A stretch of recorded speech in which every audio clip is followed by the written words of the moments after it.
સાહસ અને પ્રવાસન ક્ષેત્રે એક નવો અધ્યાય લખવા જઈ રહી છે નોમાડ હિલ્સ અને રાધે ટુરિઝમ. 10 જાન્યુઆરીના રોજ અમદાવાદના ક્લબો 7 થી એક ભવ્ય એક્સપેડિશનનો પ્રારંભ થશે. આ કાર્યક્રમનું નામ છે કચ્છ રણોત્સવ હાઇલેક્સ એક્સપેડિશન. આ ભવ્ય આયોજનના સૂત્રધાર નોમાડ હિલેક્સ ગ્રુપ અને નારણ ગઢવી છે, જેઓ છેલ્લા 8 વર્ષથી કચ્છના પ્રવાસન ક્ષેત્રે સક્રિય છે. તેઓ અત્યાર સુધીમાં 10,000 કરતાં વધુ લોકોને કચ્છની સફર કરાવી ચૂક્યા છે અને બાઇકર્સ, આર્ટિસ્ટ તેમજ ફોટોગ્રાફી જેવી વિશેષ ઇવેન્ટ્સના મેનેજમેન્ટમાં મહારત ધરાવે છે.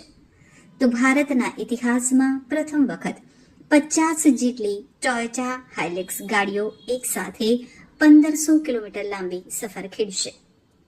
આ આયોજન પાછળનો મુખ્ય હેતુ ભારતભરના હાઇલેક્સ માલિકોને એકઠા કરી તેમની કચ્છની સંસ્કૃતિ અને ભૌગોલિક વિવિધતાનો એક અવિસ્મરણીય અનુભવ આપવાનો છે.